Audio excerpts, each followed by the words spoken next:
আমার ভাইরা, আল্লাহ রাসূল আস্তে করে হজরতে আবু বকর সিদ্দিক রাদিয়াল্লাহু তাআলা আনহুর কাছে গেলেন, যাই ছোট্ট করে একটা টোকা দিলেন। আর আবু বকর অমনি বললেন, আবু বকর ডাক দিবেন, আবু বকর, আবু বকর আপনি ঘুমন্ত না, জাগ্রত।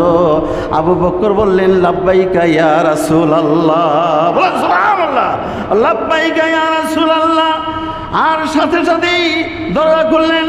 তারপর বলা হলো, আবু বকর আপনি কি ঘুমাসেন নাই? বলল, ইয়া রাসূলুল্লাহ, আজ থেকে 6 মাস পূর্বে আমাকে বলেছিলেন একদিন আমাকে মদিনা মক্কা ত্যাগ করে হিজরত করতে মদিনায় যাইতে হবে। আর আমি ওই দিন প্রস্তাব দিয়েছিলাম, হুজুর আপনার কদমের সাথে আমাকে নিবেন কিনা? বলেন সুবহানাল্লাহ। আমি ওয়াদা করেছিলাম, এ আবু বকর তুমি ঘুমাসো নাই? ইয়া রাসূলুল্লাহ, ওর পর থেকে রাত্র যখন আসে আমি আবু বকর আমি অপেক্ষায় থাকি কখন আমার নবী আসবে, কখন নবী আসবে। আর যদি আমি ঘুমিয়ে থাকি নবী ডাক দিবে, বেয়াদবি হয়ে যাবে। নবীজি গো, এরপর থেকে আমার এই পিঠটা, আমার পিছন পিঠটা আমার চোখের সাথে খাটের সাথে আমি লাগাই না। আমার ভাইরা, ইয়া রাসূলুল্লাহ, ইয়া হাবিবাল্লাহ, আমার লাগাই না। ওদিকে তো আলী বলতেছে মৃত্যুর বিছানা শুয়ে পড়ল, নবীর কি ভালোবাসা। আর এই যে আবু বকর 6 মাস ধরে ঘুমাসে না।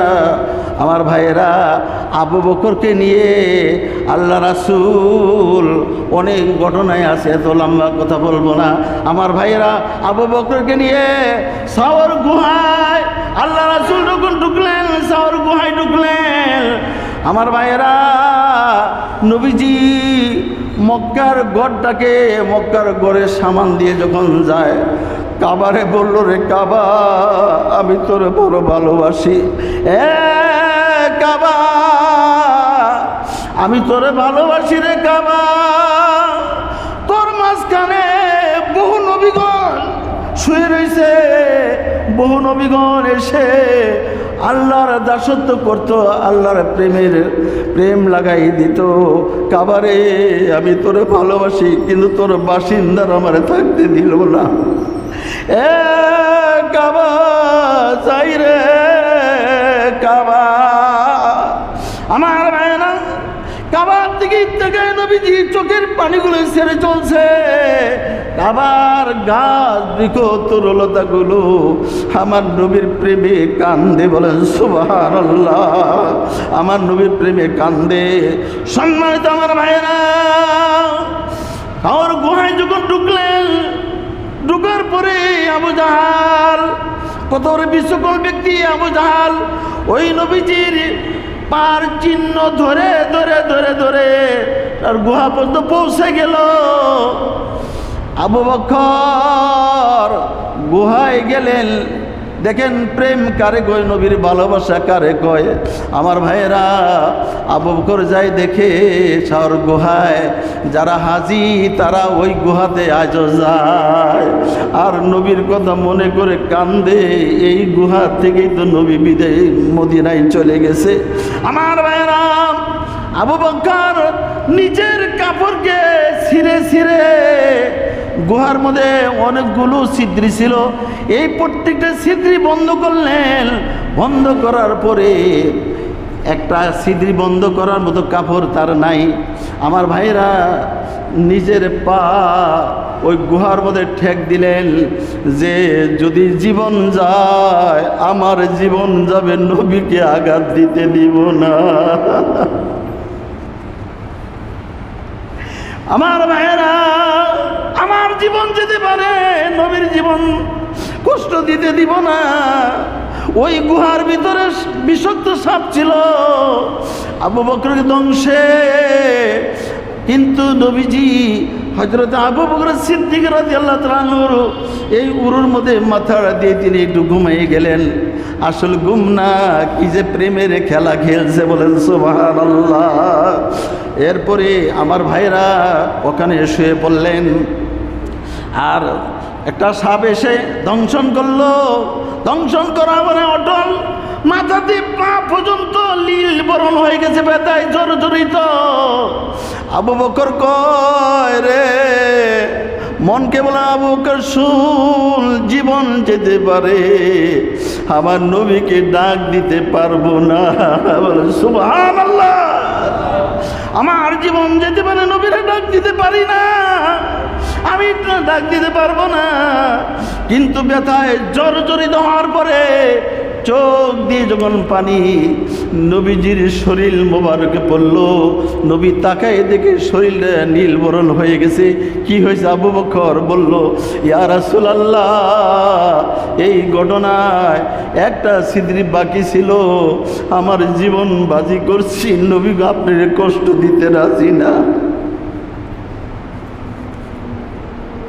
বাবাজিরা আমার, ইয়া রাসূলুল্লাহ, আমাকে সাপে দংশন করেছে। নবী বলল, আমাকে বললা না কেন? নবীজি থুতু মুবারকটা লইয়া আবু বকর যেখানে দংশন করছে ওখানে লাগাই দেওয়ার সাথে সাথেই আবু বকর সিদ্দিক আগের চেয়ে আরো বেশি ভালো। বলেন সুবহানাল্লাহ। নবী মক্কা থেকে চলছে, আরে এজনে গজাল মধ্যে বলে, মক্কা ছেড়ে দিনের নবী মদিনাতে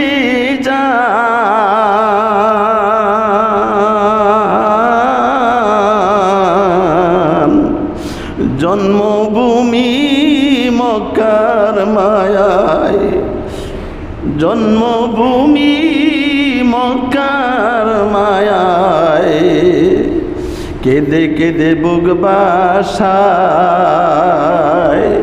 মক্কা ছেড়ে দিনের নবী মদিনাতে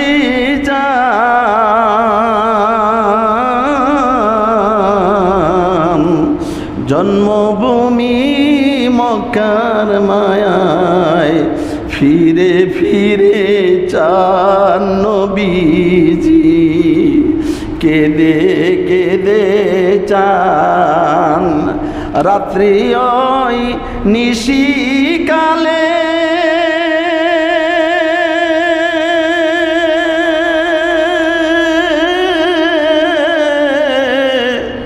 কাফেরেরা যুক্তি করে, কি কৌশলে দিনের নবীজিকে,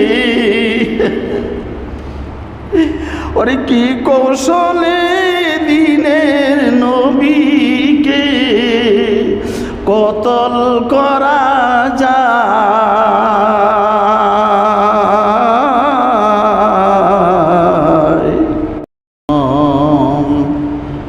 فقد قال الله تعالى في كلامه المجيد والفرقانه الحميد، أعوذ بالله من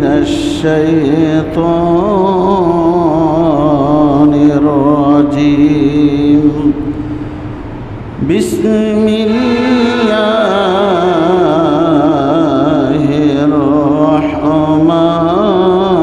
الرحمن الرحيم. وإذ يمكر بك الذين كفروا ليثبتوك أو يقتلوك أو يخرجوك ويمكرون ويمكر الله والله خير الماكرين. إن الله وملائكته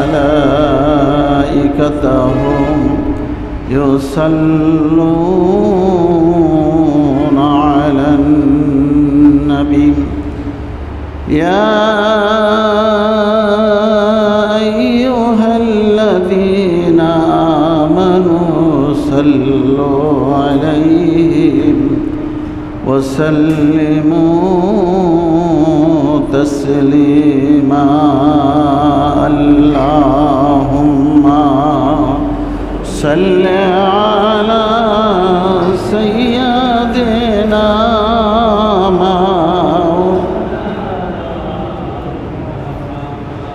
وعلى آل سيدنا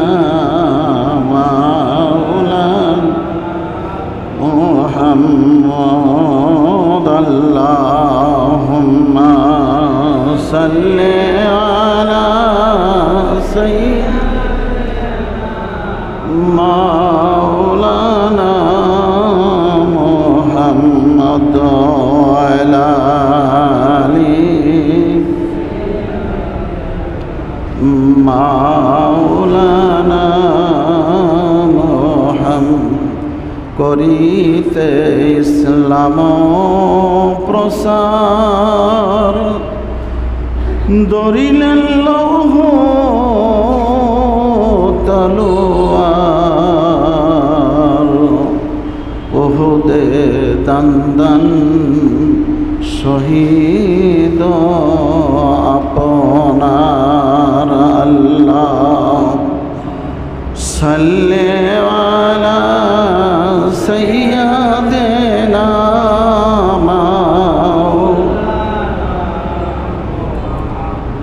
وعلى آل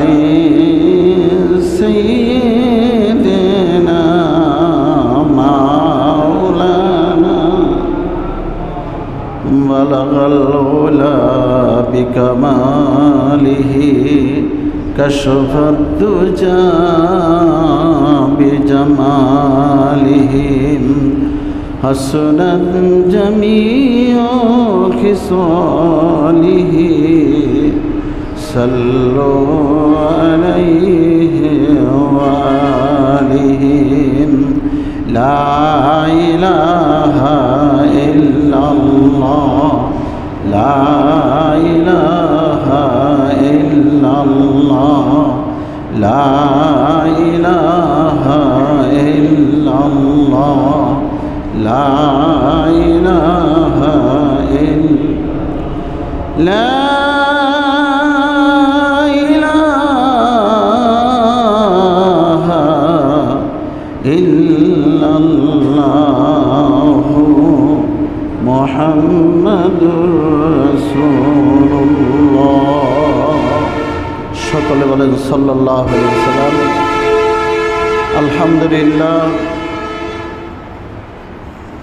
সমস্ত প্রশংসা সেই মহান আল্লাহ রাব্বুল আলামিনের দরবারে, যেই মহান আল্লাহ রাব্বুল আলামিন আজকে আপনাকে আমাকে শাওয়াল চাঁদের তৃতীয় জুমায় মহান আল্লাহ তাআলা দয়া করে মায়া করে যিনি মসজিদে প্রবেশ করাইলেন, ওই মালিকের দরবারে উচ্চ আওয়াজে বলি আলহামদুলিল্লাহ, এবং আরও শুকরিয়া জ্ঞাপন করে আকে নামদারে তাজদারে মদিনা হুজুরে পূর্ণ সাল্লাল্লাহু আলাইহি সাল্লাম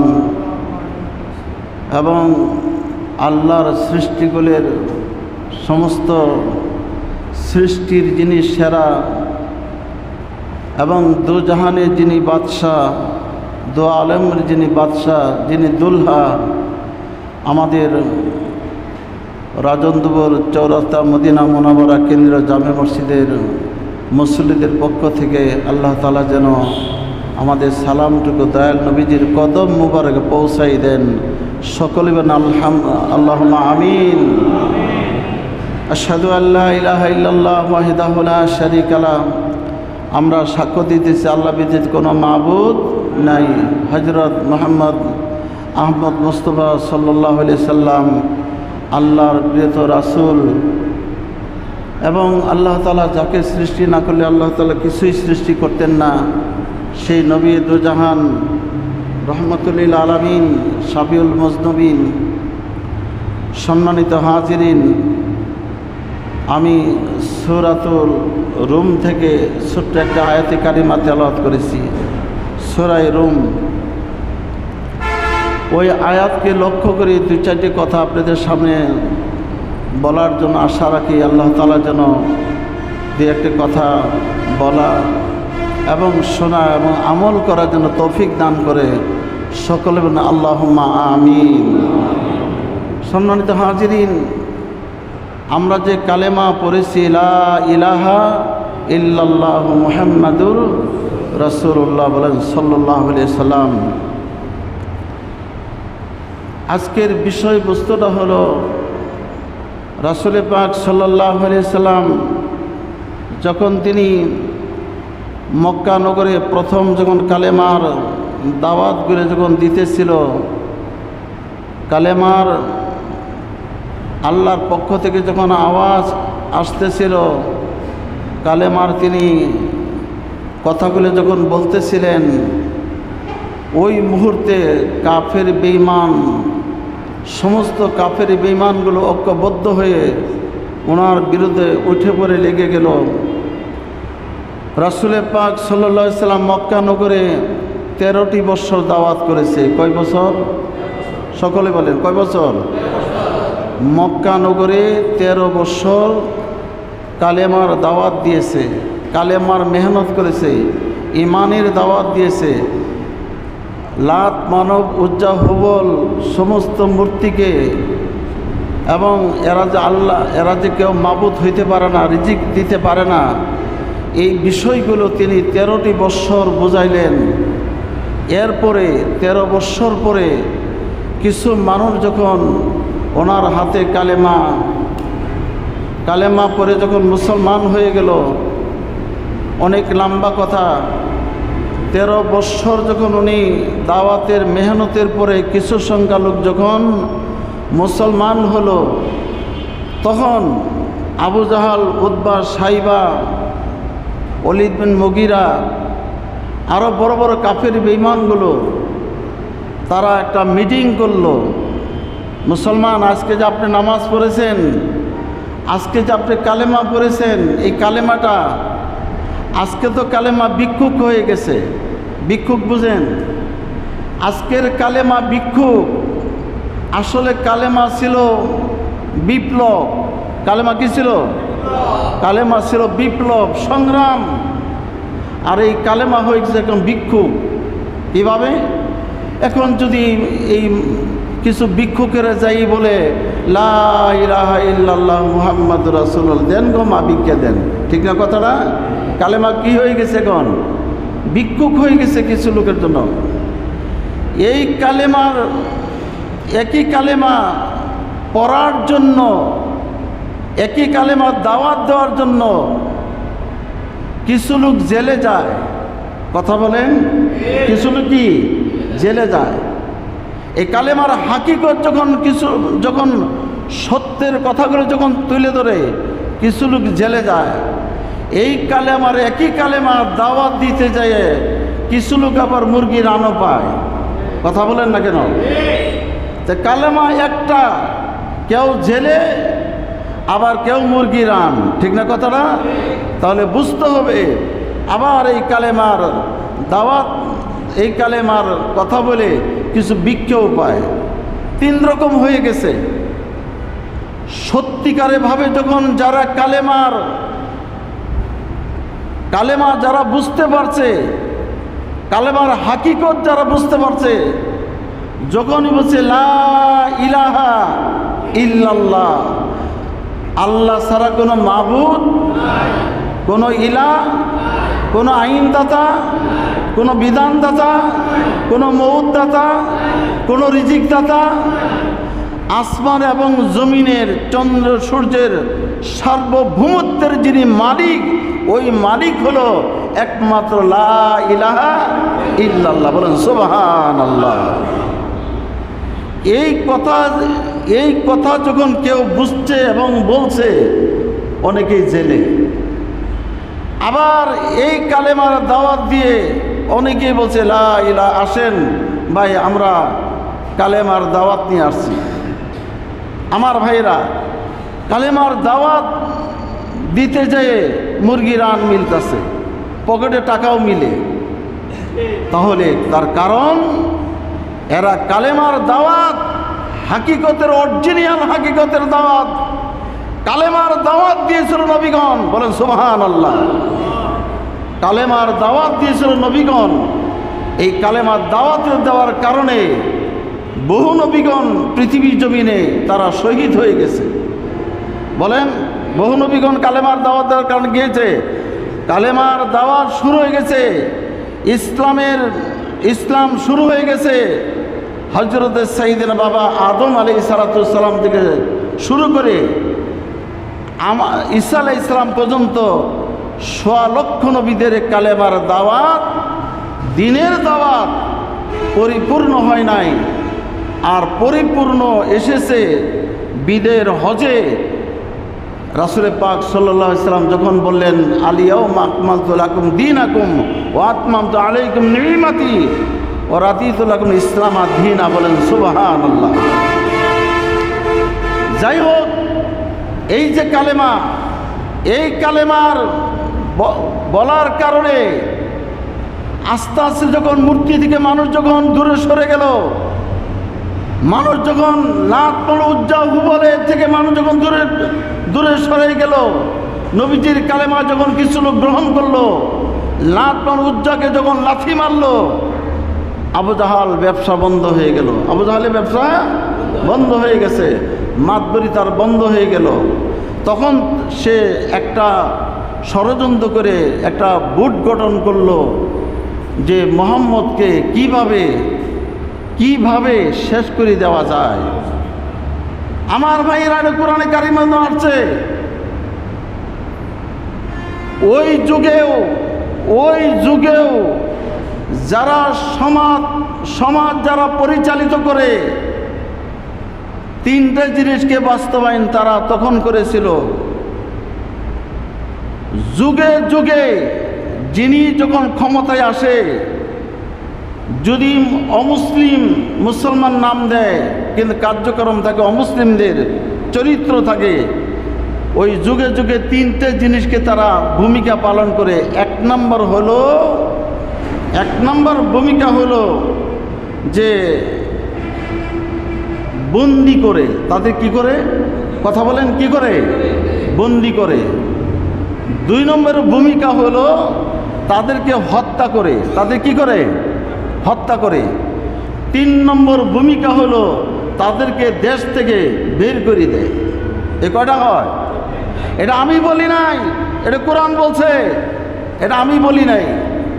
তাহলে সম্রাট আকবরের সময়ও যখন মুজাদ্দিদ আল ফিসানি রহমতুল্লাহ আলাই, সম্রাট আকবর যখন দ্বীন-ই ইলাহি প্রতিষ্ঠিত করলো, এগিয়ে আসলেন হযরত মুজাদ্দিদ আল ফিসানি রহমতুল্লাহ আলাই। উনি যখন এই দ্বীন-ই ইলাহির বিরুদ্ধে যখন একাই যখন দাঁড়ায়, আল্লাহর বান্দা আল্লাহকে ছাড়া যখন পরোয়া করে নাই, তখন ওনাকে ওই দ্বীন-ই ইলাহির খতম করে দেওয়ার জন্য যখন প্রতিবাদ তুলল, তখন মুজাদ্দিদ আল ফিসানি রহমতুল্লাহ আলাই জেলখানায় ঢুকতে হয়েছিল। ঠিক না কথাটা? তারা কই যেতে হয়েছিল? জেলে ঢুকতে হয়েছিল। ইমাম আবু হানিফা রহমতুল্লাহ আলাই এই হকের দাওয়াত দেওয়ার কারণে তারা জেলখানায় তার মৃত্যুবরণ করতে হয়েছে। ইমাম আবু হানিফা, ইমাম মালিক যখনই যেই যুগে যিনি ইসলামের সত্য কথাগুলি তুলে ধরে, তখন হয় জেল, আর না হয় হত্যা, আর না কি দেশ ত্যাগ। কথা বুঝতে পারছেন আমার ভাইরা? এই জন্য কি যারা দেশ ত্যাগ করে হক কথার জন্য, তাদের মৃত্যু আছে। তারা মৃত্যু হইতে দেরি হবে। মৃত্যুটা শুধু একটা ব্রিজ, একটা সেতু। এই মোড়া হলো দুনিয়া, ও মোড়া হলো জান্নাত। বলেন সুবহানাল্লাহ। এই মৃত্যু দিয়ে তারা জান্নাতে চলে যায়, এই মৃত্যু দিয়ে তারা জান্নাতে চলে যায়। এই ব্যাপারে আল্লাহ রাব্বুল আলামিন কোরআন কারীমের মধ্যে কি বললেন দেখেন। وَإِذْ يَمْكُرُ بِكَ الَّذِينَ كفروا ليثبتوك أو يقتلوك أو يخرجوك ويمكر الله والله خير الماكرين বলেন সুবহানাল্লাহ। আমার নবীকে আল্লাহ তাআলা বলতেছেন, হে রাসূল স্মরণ করুন সেই সময়ের কথা, কোন সময় ওয়াইদ ইয়ামকুরু বিকাল্লাযীনা কাফারু লিযবিতুকা, যখন কাফের বেঈমানগণ ঐক্যবদ্ধ হয়ে তারা একটা মিটিং ডাক দিল। মিটিং ডাক দেওয়ার তিনটে তারা প্রস্তাব করলো। হয় নবীকে প্রথম যিনি প্রস্তাব পেশ করলো, যে প্রথম প্রস্তাব পেশ করলো নবীকে কি করা যায়। তো তখন আবুল বুক্তার, তার নাম হলো কাফিরদের একজন সর্দার আবুল বুক্তার, সে বলল এক কাজ করা যাক, যে নবীকে তাকে কি করো, তারা এমন একটা ঘরের মধ্যে বন্দি করো যে তার সাথীরা তার লোকে দেখাও করতে পারবে না এবং সে না খায় দুঃখে দুঃখে সেখানে মারা যাবে। বলেন নাউজুবিল্লাহি মিন জালিক।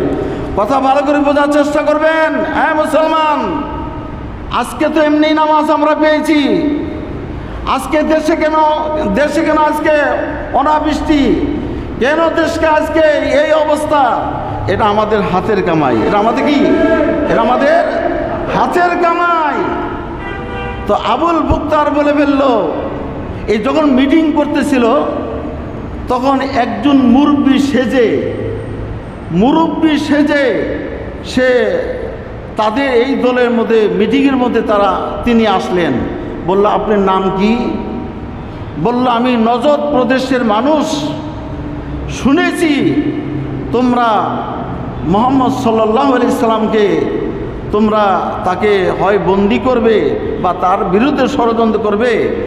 আমিও একমত পোষণ করার জন্য আমি হাজির হয়ে গেলাম। আমি একজন নজদ প্রদেশের মানুষ। বলেন নাউজুবিল্লাহি মিন যালিক। আসলে এই লোকটা নজদ প্রদেশের মানুষ না, এটা হলো শয়তান। এটা কি কথা বলে? এটার নাম কি ছিল? শয়তান মানবী রূপ ধারণ করে ওই আবু জাহেলের মিটিংয়ের মধ্যে বসে বলল। বসার পরে একজন বলে ফেললো কি, ওই যে বলল, তাহলে তোমরা বলো দেখি। তখন আবু জাহেল বল, ভালোই হয়েছে, খুব ভালো হয়েছে।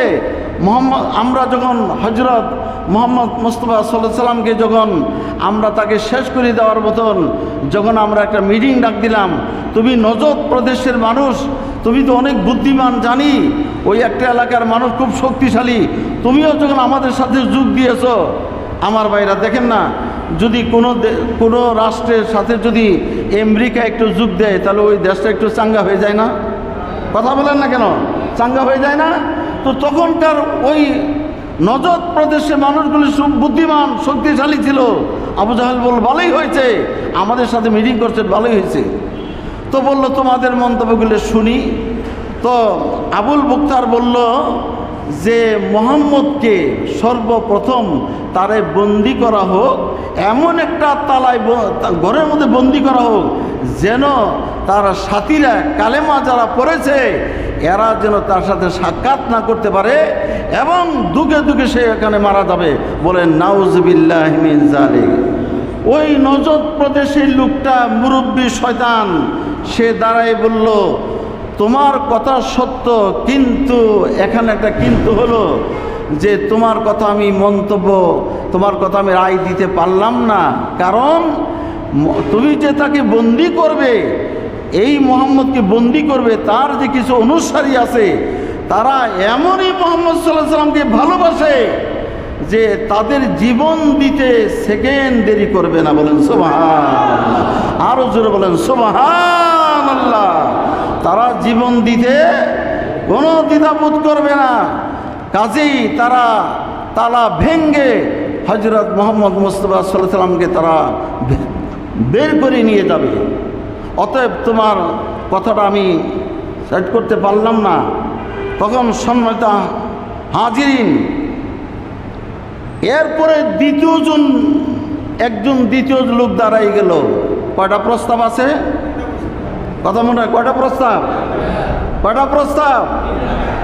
কথাগুলো পবিত্র জুমার দিন কথাগুলো একটু নিয়ে যাবেন বাড়িতে নিয়ে যাবেন।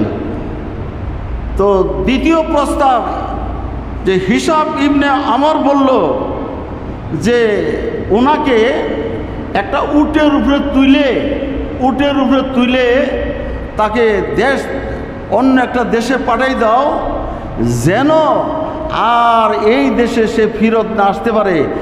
আর যখন না আসবে, এলাকার আমরা লাত মানব উজ্জা হুবলের মূর্তি যে পূজা করি, এই পূজাগুলো আমরা ঠিক মতন করতে পারবো, আর সে বাধা দেওয়ার মতো কোনো লোক থাকবে না। তাকে একটা উটের মধ্যে তুলে দেওয়া হোক। ওই নজদ প্রদেশের শয়তান মুরব্বী সে বলল, তোমার প্রস্তাবটা আমি প্রত্যাখ্যান করলাম। বলে, তোমার প্রস্তাবটা আমি কি করলাম? প্রত্যাখ্যান করলাম। যে তাকে উঠে তুলে দিবা, ওই লোকটা হযরত মুহাম্মদ মুস্তাফা সাল্লাল্লাহু আলাইহি সাল্লাম, উনি উটের উপরে তুলে দিবা। উনি যেই দেশেই যাবে ওই দেশে যায় লোক তৈরি করে একদিন তোমাদের বিরুদ্ধে যুদ্ধ ঘোষণা করে সে ইসলাম প্রতিষ্ঠিত করে ফেলবে। অতএব তোমার প্রস্তাব গ্রহণ করা গেল না। আমার ভাইয়েরা, এই যে তার নাম হলো নজদ প্রদেশের শয়তান, এর নাম ছিল এই নজদ প্রদেশের শয়তান। ও ছিল তো মালাই মুআল্লিম, মানে ফেরেশতাদের সর্দার। ওর তো বুদ্ধি কম ছিল না। বুদ্ধি কম ছিল? শয়তানের বুদ্ধি কম ছিল? আমার ভাইয়েরা, তো সম্মানিত হাজিরিন, এই প্রস্তাবও সে প্রত্যাখ্যান করে দিল। এখন আর কয়টা আছে? প্রথম প্রস্তাব কি? তাকে বন্দি করা হোক। দ্বিতীয় প্রস্তাব কি? দেশ ত্যাগ করা হোক। 3 নম্বর প্রস্তাব। এই কথাগুলো একটু মনে রাখা ভালো না? সুবিধাজনক। আমার ভাইরা, এই আওয়াজ দিয়ে, কণ্ঠ দিয়ে কোনো লাভ নাই। আপনি কথাগুলো বোঝার চেষ্টা করেন। যদি বুঝেন, ইসলাম বুঝে যদি চলতে পারেন, মানতে পারেন, তাহলে আপনার জন্য ইহকাল পরকালে শান্তি। ঠিক না কথাটা? ইহকাল পরকালে শান্তি। আমার ভাইরা, এবার আবু জাহাল প্রস্তাব দিল। 2টা প্রস্তাব তুমি প্রত্যাখ্যান করেছো। 2টা প্রস্তাব অত্যন্ত সুন্দর। 2টা প্রস্তাব তুমি প্রত্যাখ্যান করেছো, যুক্তিসঙ্গত কথা। কিন্তু আমার একটা প্রস্তাবটা তুমি শোনো, দেখো আমার সাথে মিলে কিনা। 2 নম্বর 3 নম্বর প্রস্তাব হলো তাকে শহীদ করে ফেলো। তার কি করো? শহীদ করে ফেলো। তারা একেবারে দুনিয়াতে বিদায় করো। এই কথাটা কি আমার? এই কথা কার কথা? আবার কোরআন শুনে আসুন।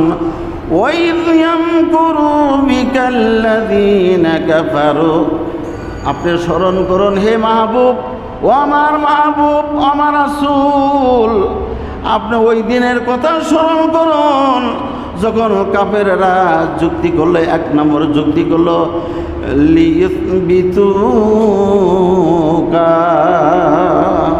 প্রথম হলো কি, যে আপনাকে তারা বন্দি করতে চায়। আপনাকে কি করতে চায়? বন্দি করতে চায়। তাহলে আমার ভাইরা, সত্য কথা বললে ওই এলাকার কিছু লোকেরা তারে মিথ্যা অভিযোগ দিয়ে বন্দি করে দেয়। ঠিক না কথাটা? আগেও যা হইল, এখনো কথা বলেন না কেন? আগেও যা, এখনো তাই। আগেও যা করেছে কাফেররা, যা করেছিল যে সত্য কথা বললে বন্দি করা হবে। তা সত্য কথা বললে কি বন্দি হয় নাই? আপনার কথা বলেন না কেন? আল্লাহর কথা কি সত্য কথা বলে বন্দি হয় নাই? বন্দি হয়। সত্য কথা বলে বন্দি হয়। এটা ১৫০০ বছর পূর্বেও ছিল, মাঝপথেও ছিল, আজও। 2 নম্বর হলো, এই যে দেখেন বলল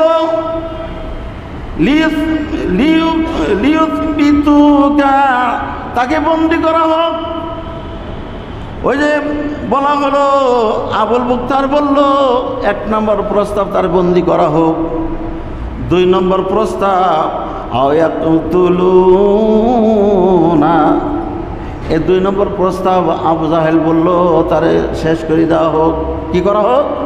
শহীদ করিয়ে দেওয়া হোক, শেষ করিয়ে দেওয়া হোক। 3 নম্বর প্রস্তাব হলো আয়াখরুজুকা, এবং তাকে দেশ থেকে বের করে দেওয়া হোক। কটা প্রস্তাব? কটায়? আসুন, এটা আমি বলছি না, কোরআন বলছে। আমার ভাইরা, শেষ পর্যন্ত আবু জাহেলের কথার সিদ্ধান্ত গ্রহণ হলো। আবু জাহেলের কথার সিদ্ধান্ত গ্রহণ করার পরে আবু জাহাল বলল, ও নজদ প্রদেশের মুরব্বী শয়তান, আমারটা কেমন লাগে করলে আপনারটাই ঠিক। আপনি যদি আপনার প্রস্তাব ঠিক নবীকে শেষ করে দেওয়া হলে তাহলে পৃথিবী জমিন আর কোনো বেজাল থাকবে না। বলে নাউজুবিল্লাহ। আবু জাহাল বলল, তাহলে এক কাজ করো, প্রত্যেকটা গোত্র থেকে, প্রত্যেকটা এলাকার গোত্র থেকে, গোষ্ঠী থেকে এক একটা করে লোক ডাকাও, যে আমরা যখন তাকে মারব যেন যেন উমাইয়া বংশের কোনো লোক, উমাইয়ার বংশের লোক যেন মাথা চারা না দিতে পারে, মুহাম্মদ সাল্লাল্লাহু আলাইহি ওয়াসাল্লামের পক্ষে যাইতে পারে। আর যখন প্রত্যেকটা বংশের লোক যখন তরবারি ধরবে, তাকে হত্যা করবে, তখন দেখা যাবে এত লোকের সাথে তারা পারবে না, অতএব তারা পিছিয়ে যাবে। বলেন নাউজুবিল্লাহ। আমার আল্লাহ ডাক বলেন, আমার ভাইয়েরা, এরপরে বলেন ওয়ামকুরুনা ওয়ামকুরুল্লাহ, ওরা যত ষড়যন্ত্র করুক না কেন, আল্লাহ বলেন আমি সবচেয়ে বড় ষড়যন্ত্রকারী। বলেন সুবহানাল্লাহ। অন্য আয়াতে বলে ওমা কারু ওমা কারাল্লাহ আল্লাহু খায়রুল মাকিরিন। তুমি আর কত তুমি ছলনা করবে, চালাকি করবে। আল্লাহু খায়রুল মাকিরিন, সবচেয়ে বড় হিকমত আমি আল্লাহ। বলেন সুবহানাল্লাহ। আমার ভাইয়েরা, এই কথা বলার পরে বহু লোক একত্র করে উন্মুক্ত তরবারি নিয়ে নবীজির ঘরের চতুর্পাশে দাঁড়ায় গেল। নবীজির ঘরের চতুষ্পারে দাঁড়ায় গেল।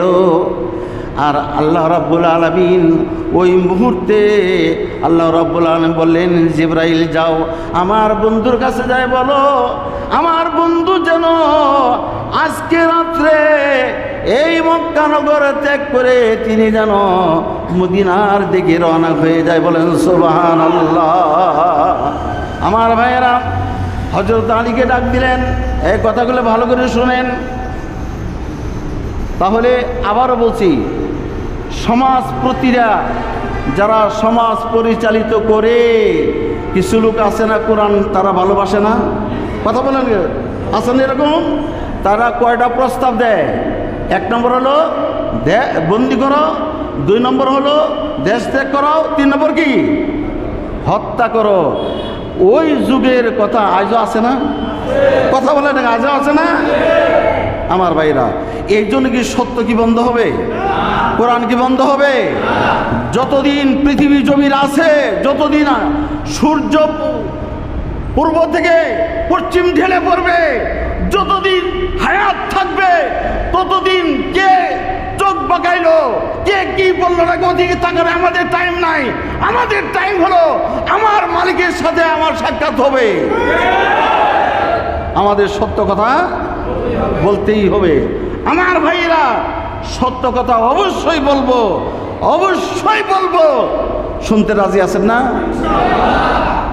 কিছু লোক আছে নামে মুসলমান, মসজিদে আসে কে কোন কথা বলে আবার একটু নেতার কাছে হেলো করে দেয়, ঠিক আছে না? কিন্তু মনে রাখো, তোমার হেলো, তুমি যে হেলো করো, সেকেন্ডের মধ্যে আল্লাহ তোমাকে স্তব্ধ করে তোমাকে দুনিয়াতে বিদায় করে দিতে পারে।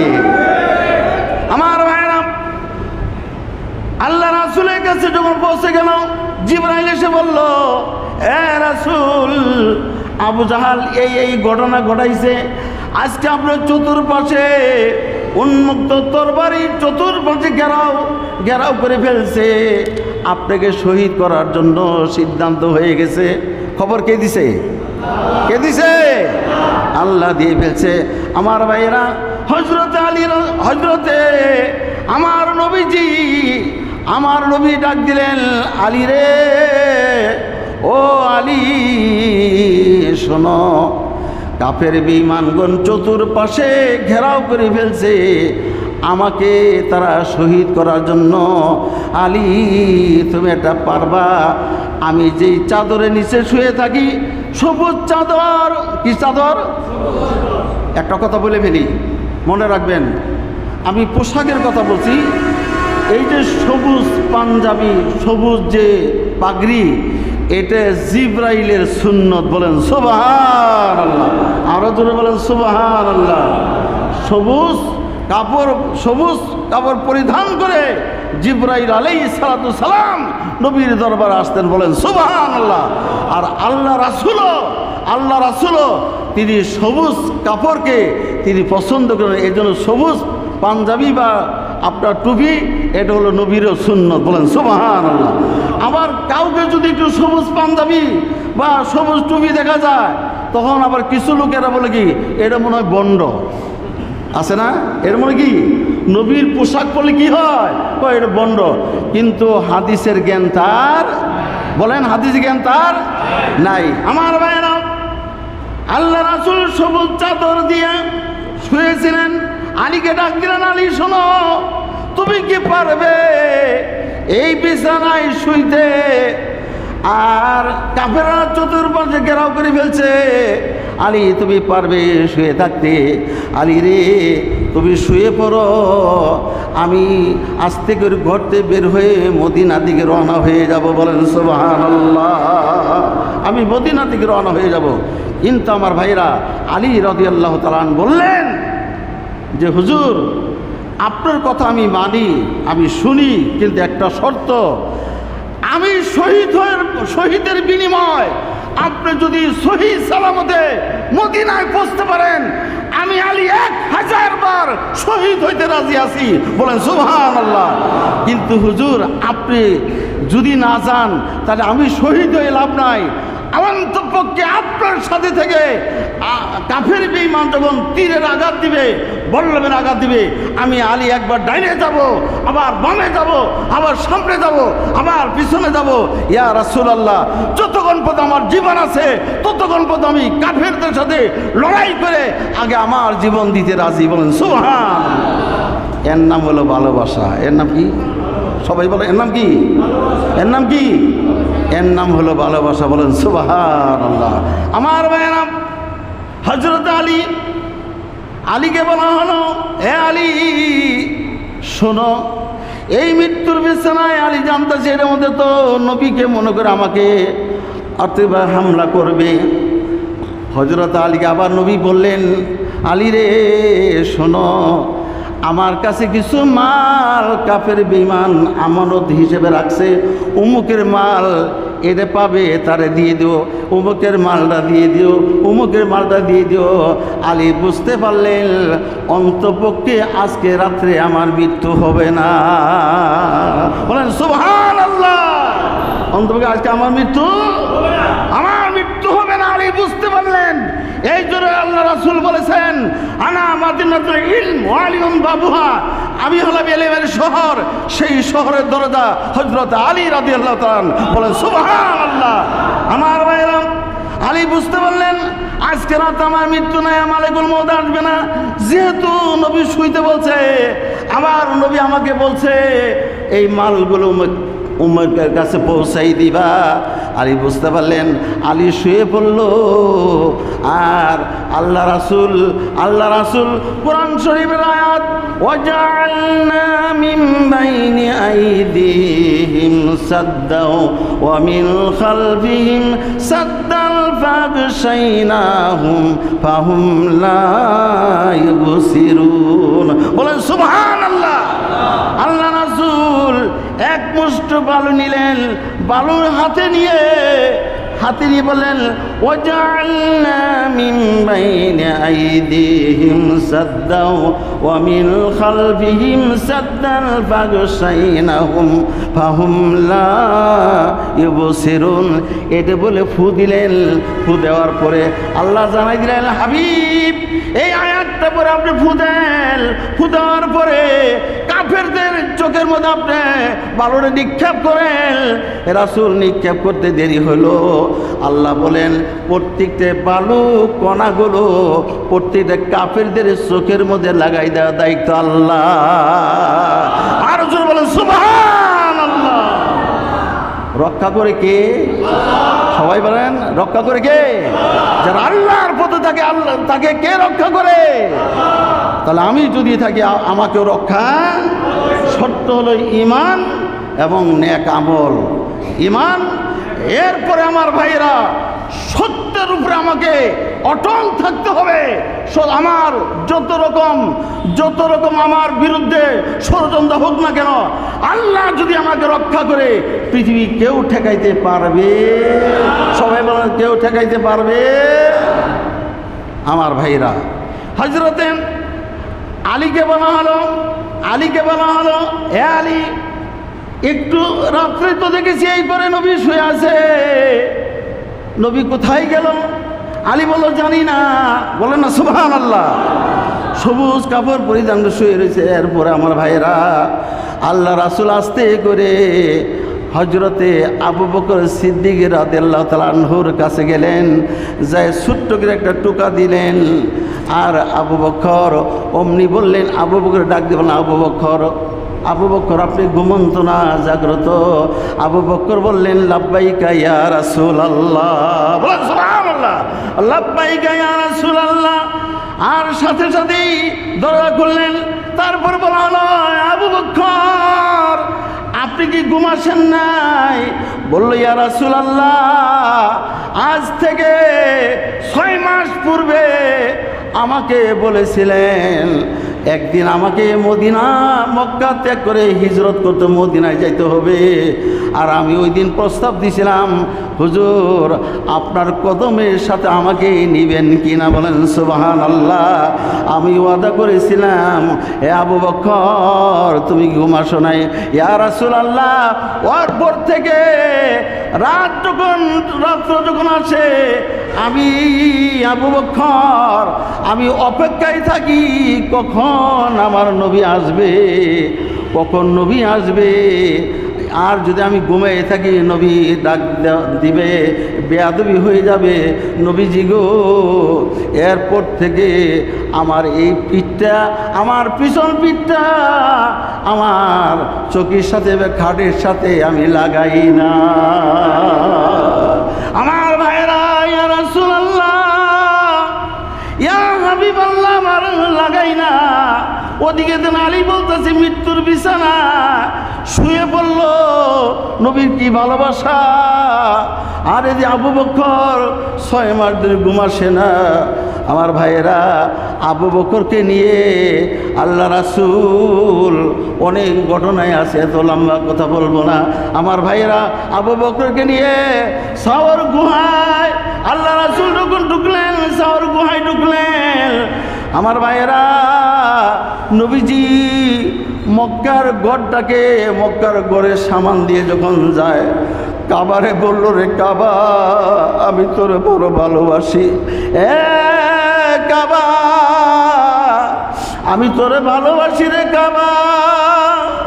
তোর মাঝখানে বহু নবীগণ শুয়ে রয়েছে, বহু নবীগণ এসে আল্লাহর দাসত্ব করত, আল্লাহর প্রেম লাগাই দিত। কাবারে আমি তোরে ভালোবাসি, কিন্তু তোর বাসিন্দার আমারে থাকতে দিল না। কাবা চাই রে কাবা। আমার ভাইরা কাবার দিকে নবীজি চোখের পানিগুলো ছেড়ে চলছে। কাবার গাছ বৃক্ষ তরুলতাগুলো আমার নবীর প্রেমে কান্দে। বলেন সুবহানাল্লাহ। আমার নবীর প্রেমে কান্দে। সম্মানিত আমার ভাইরা, আর গুহায় যখন ঢুকলেন, ঢুকার পরে আবু জাহাল, কত বিশ্বকল ব্যক্তি আবু জাহাল ওই নবীজির পার চিহ্ন ধরে ধরে ধরে ধরে তার গুহা পর্যন্ত পৌঁছে গেল। আবু বকর গুহায় গেলেন, দেখেন প্রেম কারে কয়, নবীর ভালোবাসা কারে কয়। আমার ভাইয়েরা, আবু বকর যাই দেখে সাওর গুহায় যারা হাজি তারা ওই গুহাতে আজও যায় আর নবীর কথা মনে করে কান্দে। এই গুহা থেকেই তো নবী বিদায় মদিনায় চলে গেছে। আমার ভাইয়েরা, আবু বকর নিজের কাপড়কে ছিঁড়ে ছিঁড়ে, গুহার মধ্যে অনেকগুলো ছিদ্রি ছিল, এই প্রত্যেকটা ছিদ্রি বন্ধ করলেন। বন্ধ করার পরে একটা ছিদ্রি বন্ধ করার মতো কাপড় তার নাই। আমার ভাইরা নিজের পা ওই গুহার মধ্যে ঠেক দিলেন যে যদি জীবন যায় আমার জীবন যাবে, নবীকে আঘাত দিতে দিব না। আমার ভাইয়েরা, আমার জীবন যেতে পারে, নবীর জীবন কষ্ট দিতে দিব না। ওই গুহার ভিতরে বিষাক্ত সাপ ছিল, আবু বকরকে ধ্বংসে, কিন্তু নবীজি হযরত আবু বকর সিদ্দিক রাদিয়াল্লাহু তাআলা আনহু এই উরুর মধ্যে মাথাটা দিয়ে তিনি একটু ঘুমিয়ে গেলেন। আসল ঘুম না, কি যে প্রেমের খেলা খেলছে, বলেন সুবহানাল্লাহ। এরপরে আমার ভাইরা ওখানে শুয়ে পড়লেন, আর একটা সাপ এসে দংশন করলো।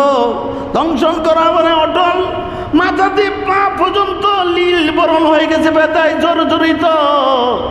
আবু বকর কয় রে, মনকে বলে আবু বকর শুন, জীবন যেতে পারে, আমার নবীকে ডাক দিতে পারবো না। সুবহানাল্লাহ, আমার জীবন যেতে পারে, নবীরে ডাক দিতে পারি না, আমি ডাক দিতে পারবো না। কিন্তু ব্যথায় জর্জরিত হওয়ার পরে চোখ দিয়ে যখন পানি নবীজির শরীর মোবারকে পড়ল, নবী তাকায় দেখে শরীরটা নীলবরণ হয়ে গেছে। কি হয়েছে? আবু বকর বলল, ইয়া রাসূলুল্লাহ, এই ঘটনায় একটা ছিদ্রি বাকি ছিল, আমার জীবন বাজি করছি, নবী আপনার কষ্ট দিতে রাজি না। বাবাজিরা আমার, ইয়া রাসূলুল্লাহ, আমাকে সাপে দংশন করেছে। নবী বলল, আমাকে বললা না কেন? নবীজি থুতু মোবারকটা লইয়া আবু বকর যেখানে দংশন করছে ওখানে লাগাই দেওয়ার সাথে সাথেই আবু বকর সিদ্দিক আগের চেয়ে আরো বেশি ভালো। বলেন সুবহানাল্লাহ। নবী মক্কা থেকে চলছে, আরে এজনে গজলের মধ্যে বলে, মক্কা ছেড়ে দিনের নবী মদিনাতে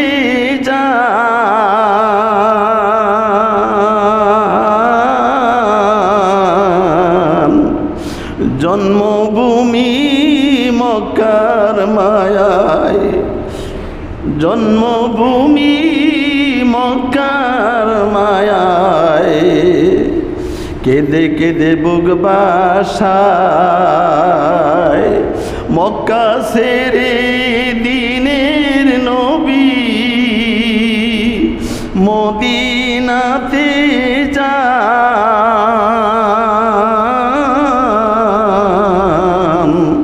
জন্মভূমি মক্কার মায়ায়, ফিরে ফিরে চান নবীজি, কেঁদে কেঁদে চান, রাত্রি ওই নিশিকালে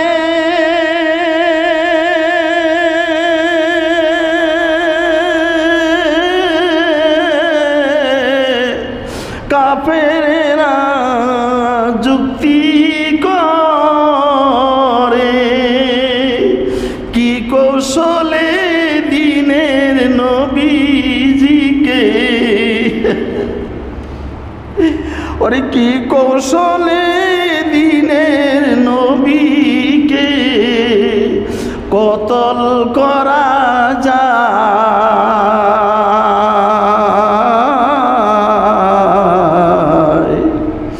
জন্মভূমি মক্কার মায়ায়, কেঁদে কেঁদে চান নবীজি ফিরে ফিরে চান। বাবা দিন কি কষ্টের না? এই দিনটাকে আমরা কষ্টে পেয়েছি না? মহব্বতে বলেন, মক্কা সেরে দিনের নবী মদিনাতে যান, জন্মভূমি মক্কার মায়ায় কেঁদে কেঁদে চান নবীজি ফিরে ফিরে চান। রাত্রি ওই নিশিকালে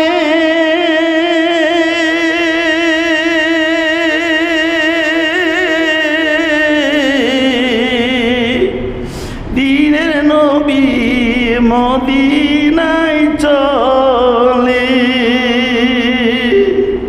বাবা যা হোক, এই জন্য আপনাদের কাছে হাতে ধরে বলি, আপনারা সত্যের প্রতি থাকবেন তো ইনশাআল্লাহ? কথা বলেন, থাকবেন তো ইনশাআল্লাহ? মরণ আসতে পারে না, যেই যাই হোক না কেন। কিন্তু এখন আপনি একটা অসৎ কাজ করলেন, অসতের পক্ষে সাক্ষী দিলেন, অসতের পক্ষে নিলেন, যদি মুহূর্তের মধ্যে মালিকুল মউত আসে, আপনাদের বেঈমান হয়ে মারা গেলেন। ঠিক না কথাটা? আপনাদের বেঈমান হয়ে মারা গেলেন, কোটি বৎসরের জন্য জাহান্নামের অধিবাসী হয়ে গেলেন। আর যদি সত্যের অবস্থায় যদি মৃত্যুবরণ করেন, শাহাদাত আপনার জন্য জান্নাত অপেক্ষা করতেছে। বলেন সুবহানাল্লাহ।